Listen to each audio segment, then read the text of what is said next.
इमरान खान साहब बताइएगा कि मुज़ाकरात का आपकी किससे उम्मीद है, कौन इस मसले को हल करवा सकता है जब हुकूमत और अपोजिशन डेडलॉक का शिकार है? शहबाज शरीफ से तो मुज़ाकरात इसलिए नहीं है कि डिक्की में बंद होने वाला आर्मी चीफ को मिलने वाला, उसके पास क्या है ना, पब्लिक उसके साथ है, गवर्नमेंट उसकी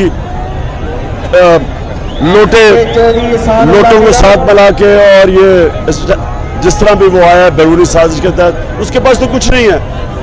असल में हम सिर्फ साफ और शफाफ इलेक्शन चाहते हैं, हम और कोई मुज़ाकरात नहीं चाहते।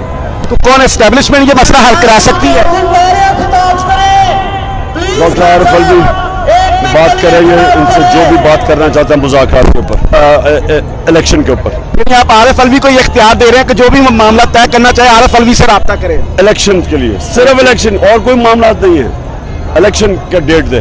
तो आपको लगता है कि इस्लामाबाद पहुंचने से पहले ये मसला हल हो जाएगा? ना ही हो, क्योंकि मैं चाहता हूँ इस्लामाबाद में अवाम का समुंदर जरा एक दफा कौम देख ले कि ये कौम जिंदा कौम है।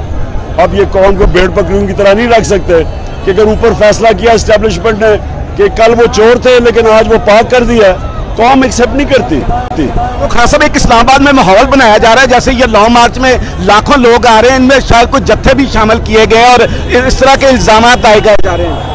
काम पे टांग रही है, डरे हुए हैं, इसलिए डराने की कोशिश कर रहा है। अब ये लोग डरे हुए हैं, हर रोज कहते हैं जी कुछ हो जाएगा, कौम इस आगे निकल चुकी है इससे। आपकी मीटिंग की भी बड़ी अफवाहें रात चलाई गई, आपने फिर ट्वीट करना पड़ा आपको। मुझे किसी से मुज़ाकरात की जरूरत नहीं है, मुझे सिर्फ इलेक्शन की जरूरत है। ये तो खान साहब जिन्होंने वादे किया है कि उन्हें सिर्फ इलेक्शन की जरूरत है, किसी किस्म के मुज़ाकरात की नहीं।